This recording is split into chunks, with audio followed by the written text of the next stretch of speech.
It was very vacant stairs, and she didn't talk very much. I would get calls almost every night from the place she was at. I had just left, and sometimes I would leave at midnight, 1, 2 o'clock in the morning. Sometimes I would sleep there. I would get home, and some friends of mine, I would always watch their little dog, London. And if I had London, that little dog would, just a little tiny dog, would jump into her lap and would kind of calm my mom down. So they let me bring the dog in, even though dogs weren't allowed. And so I came in one night, and my mom did not know I was there, because they would say, she's hysterical. Can you come back? And so I'd get dressed, and if I had the little dog, I'd bring London with me. We'd go back, and as soon as I'd be like, hey, Mom, what's the matter? And she'd say, oh, you're here. And she'd fall back asleep and would be fine. So like as soon as she'd hear my voice, she'd be fine. So she was very religious. So growing up, we always went to a religious school from like the 4th grade on. And her faith played a very big part in her life. And I knew one night when I walked in, she didn't know I was there, and she was kind of facing the wall. And she was crying, and she was like, why have you done this to me? Why have you forsaken me? Like, I've had faith in you my whole life, and I have this. And I thought, uh-oh. So, was she saying this to you, or no, just out she was loud? talking to like God. Oh, God. And so I thought, uh-oh. And so that night I was sitting reading a book to her, and she said, Erik, I have to go to the bathroom. And at this point, she couldn't get up anymore. And so I said, okay, just go. And it was the hardest thing I've ever had to do, was to tell my mom to go to the bathroom in her pain. No. Yeah. So, I, at that point, I said, what can you do for her? There's gotta be something. And they said, well, we can start her on morphine. And I thought, oh boy, so this is going to be the beginning of the end. Because I said, I can't have her like this. That this is like when people, just string somebody along because they don't want to let them go. And it feels inhumane, It did. It felt like I thought, I can't do this. I just couldn't do it. So I talked to my brother, and I said, we've got to do something. This is, I can't watch this. And so she was in a lot of pain. Mm-hmm. It was really hard for her to see. It was hard for her to focus on anything. So we all knew that the cancer was coming back at a very, very rapid rate. Yeah.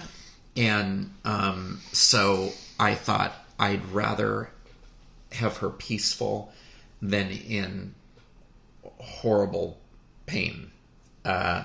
So they gave her very small doses of it, just to kind of keep her calm. And then on the last week of November, I stayed just the entire week. I didn't go to work. I took the entire week off and just stayed there. And I would go home just to, shower and eat, and then I would come back. And so on the last day of November, hospice was there, and they said, there was a young lady there, and very, very nice. And she said, oh, honey, she's gone. And I said, oh. And it's interesting because you can always tell with their eyes. Like my mom had brown hazel eyes, and they were blue.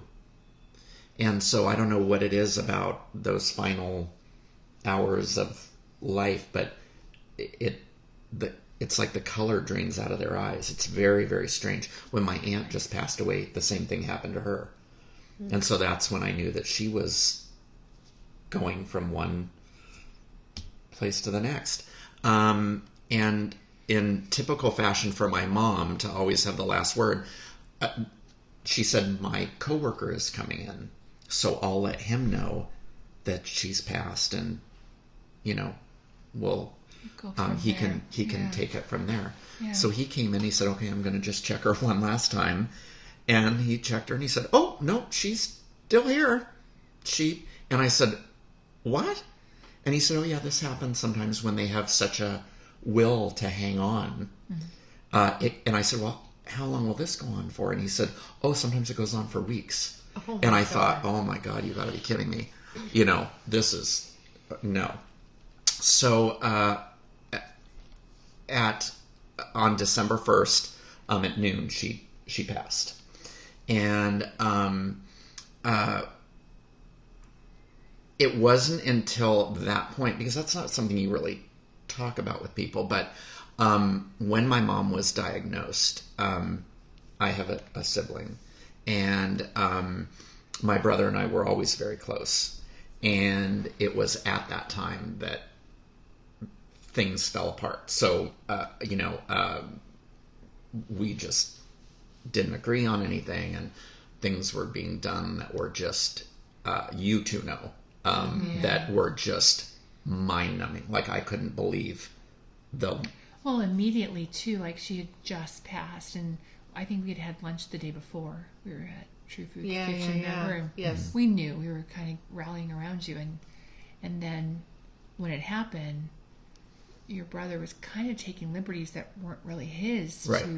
I think that's probably not an unusual thing that happens. No, and that's what I found out. I mean, I have friends that are like, oh yeah, I have 5 brothers and sisters that I never speak to after my parents died. And I thought, like, you were at the funeral one day, and the next day, your life changed as you know. Yeah, not just mourning your mother, right, but your brother and his wife. Well, and it was so odd because I stayed with her until the mortuary came, and I remember thinking, you're someone's everything, and just like that, you're no one anymore. I was completely alone, with the exception of my dear friends and stuff like that. I was like, okay, orphan. Yeah, I didn't have a mother, I didn't have a father. I was at the time a 51-year-old orphan, and I thought these visions that I had of having a Christmases and stuff with my brother and his family and stuff were completely non-existent. So I thought, well, I'm going to have to make new memories. And you both attended the funeral, and I was so grateful for that. Adrian was there, you guys were there, the people that knew my mom and knew my relationship with her were there. We knew your love for her and her funniness and her spirit, and I think when she did finally pass, you were so relieved that the pain was gone. Oh, and absolutely. There was. So you wrote something to say at your mom's funeral, I did. But you didn't say it. You wrote something different instead. I did. I wrote this, and I couldn't get through it for many reasons, and How are things with you and your brother today? Oh, we don't speak at all. Yeah, not at all. I heard through the grapevine that he moved. I have no idea where he moved to. Sad. We don't. Yeah, it's very, very sad. And sadly not uncommon. Not uncommon. No. And the horrible thing is that I'm a horrible liar, and I had kept what was going on from my mom. Yeah. And when she had the surgery, she knew instantly, because my brother and I we'd be in the same room together and we wouldn't speak. And so she pulled me aside one night. This is when she was at the recovery hospital after her surgery. And she said, tell me what's going on. And I said, I don't know what you're talking about. And she had a fit and refused to let me leave until I told her what was going on. And I denied it and denied it, and she made me tell her. And so I said, okay, I'll tell you. And she said, I hope you know that I never once thought any of that. I don't know what's going on, but she said, I know you didn't do any of this stuff, but she said, just say something to make it right. And I said, that's not how you and Dad raised me. I'm not going to apologize for something that I didn't do to feed someone else's ego. I'm not going to do it. But you had to. You had been trying to make amends. I had. And you've been taking the high road and offering the olive branch. Right. And it wasn't received. And it was correct. Killing you even harder that this was hurting your mother. Oh, yeah. You were devastated. Yeah. And so I tried again, and it didn't Fell happen. on deaf ears. Yeah. Okay. So the thing that killed me was, I think the reason that she was still trying to hang on was because she wanted to know sure that you everything guys was were okay. Yeah. She was so sweet. Yeah. But so I wrote this. I want to hear this. I can't wait. And I wound up having to rewrite her eulogy at 3:30 in the morning, the day of her funeral, because It was beautiful. thank you. It was beautiful. Yeah. Both you and your brother, They were totally different. completely different, but both equally amazing. Well, you know, I was very close to my dad, but I just had a very special relationship with my mom. Because like I said earlier, she did her job as a mom. She did a beautiful job. She did. And I think you were her mini-me. probably. I'm gonna go out. I mean, we traveled together. We did everything. My friends loved her. She made you laugh. You made her laugh. Yeah, it was a very sincere, It was healthy relationship. Yeah, I never watched it. Yeah, I never had a beef with her. And when I told her something, out of like, I was dreading the day that I told her, you're not going to be able to drive, because she was so independent. She was like, okay. And I said, I will take you wherever you want to go. I remember this. Yeah. So, don't worry about that. And I kept my promise. I thought if she called me and said, I want to do this, we did it, But, I wrote this, kind of to her, and it was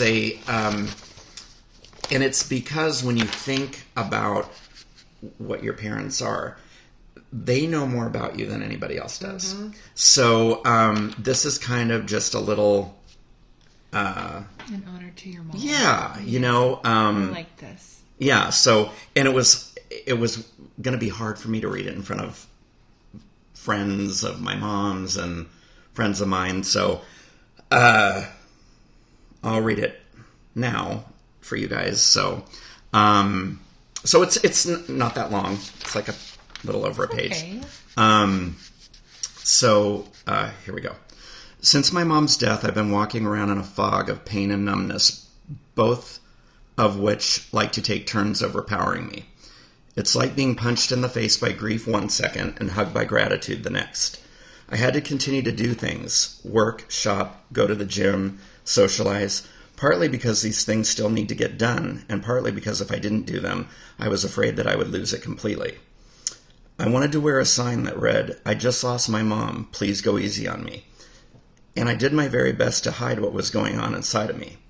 During this time, I began to realize that I needed to remind myself just how hard the stories around me and everyone else are, and to approach each person as a delicate, breakable treasure and to go easy on them as well.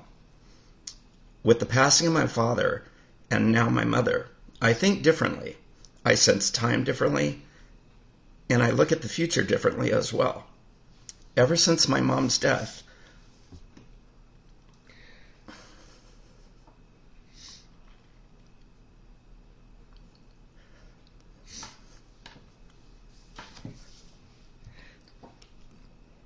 I have felt more human.